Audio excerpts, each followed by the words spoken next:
Nggih, punden kula saking Sela Tumpeng Trukan Pak Titur badhe jengkar nderekaken saking kondur. Rasane ra karuan ngombe kopi lagi neng rasane pahit tenan mangan mangut mele rasane kok padha tempe makasih rasane wong ora duwe cintaku mbaya sampun nesu-nesu kabeh iso rasa nganggo mecucu emanen paras ayu mundak betoro Terima kasih Pak Titur. Mugi dados amal sedekah. Amin. Kembangan manisku aduh sayang ngapunten saestu yen sakat nuruti apa karepku tapi ojo sumelang ana dina liyane bakal tak upayake mbok kepiye carane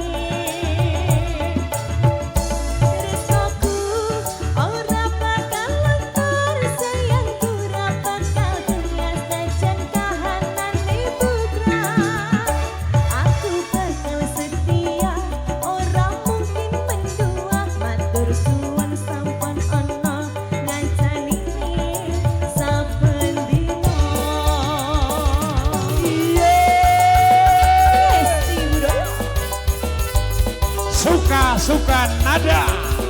ayo yo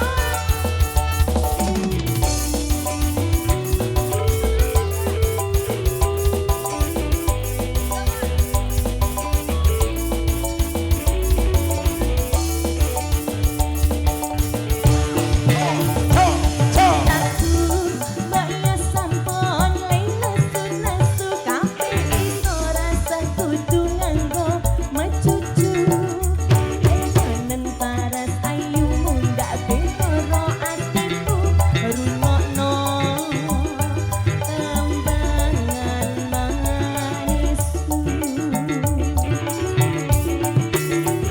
aduh sayang ngapunten saestu yen dereng saged nuruti apa karepku tapi aja sumelang ana dina liyane bakal tak upayake mbok kepiye carane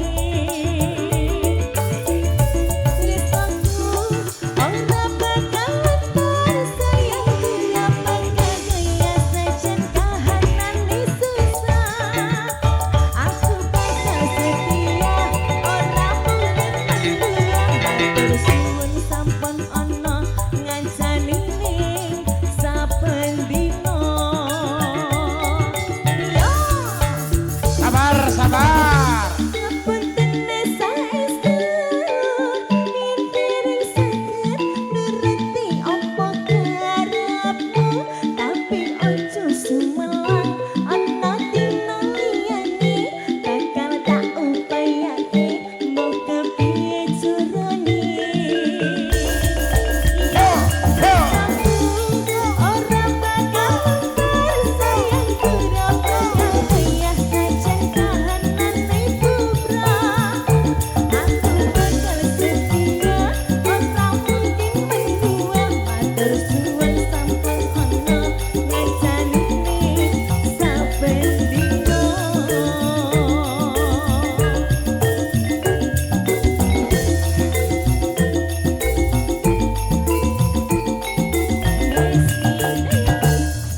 Dada. Oke.